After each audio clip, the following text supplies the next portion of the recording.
श्रेया, माधव, दीपिका और सौरभ चारों अलग-अलग सपनों के साथ एक ही कॉलेज में पढ़ते थे। चारों मध्यम वर्गीय परिवार से थे, जिनका एक ही सपना था, अपने माता-पिता का सिर गर्व से ऊंचा करना। लेकिन कॉलेज की जिंदगी आसान नहीं थी। पढ़ाई का दबाव, प्रतियोगिता की दौड़ और आर्थिक परेशानियां उनके रास्ते में कई चुनौतियां खड़ी कर रही थीं। सबसे बड़ा संघर्ष माधव के सामने था।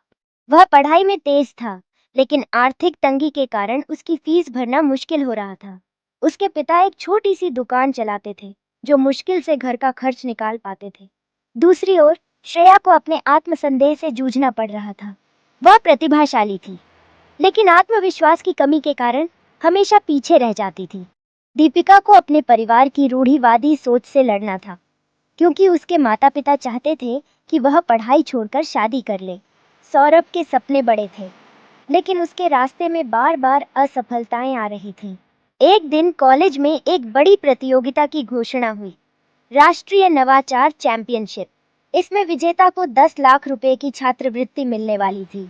यह मौका था, लेकिन समस्या यह थी कि प्रतियोगिता में भाग लेने के लिए एक टीम चाहिए थी और चारों के बीच पहले कोई गहरी दोस्ती नहीं थी। माधव को पैसे की जरूरत थी, श्रेया को खुद पर विश्वास करना था, दीपिका को अपने परिवार को साबित करना था और सौरभ को अपने सपनों को पूरा करने का रास्ता चाहिए था। इसलिए उन्होंने फैसला किया कि वे मिलकर इस प्रतियोगिता में भाग लेंगे। लेकिन प्रतियोगिता आसान नहीं थी। इसमें उन्हें एक ऐसा प्रोजेक्ट बनाना था जो समाज के लिए उपयोगी हो और जिसे जजेस पसंद करें। टीम ने मिलकर स्मार्ट सोलर बैग का आइडिया तैयार किया। एक ऐसा बैग जो सूरज की रोशनी से चार्ज होकर फोन, लैपटॉप और छोटी रोशनी चला सकता था। यह उन छात्रों के लिए बहुत उपयोगी था जो गांवों में बिजली की कमी के कारण पढ़ाई नहीं कर पाते थे। जब वे प्रोजेक्ट पर काम कर रहे थे, तभी एक बड़ी समस्या आ गई। उनके मॉडल में एक तकनीकी गड़बड़ी हो गई और प्रतियोगिता में सिर्फ 2 दिन बचे थे।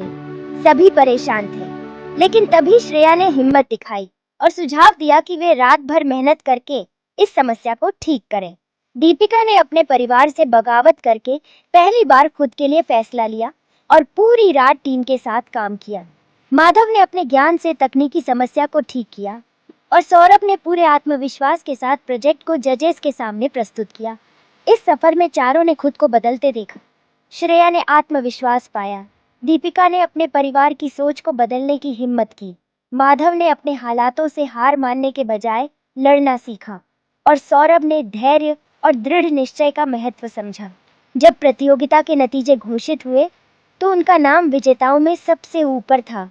उन्होंने न केवल 10 लाख रुपए की छात्रवृत्ति जीती, बल्कि उनकी खोज को भी एक बड़ी कंपनी ने अपनाने का प्रस्ताव दिया।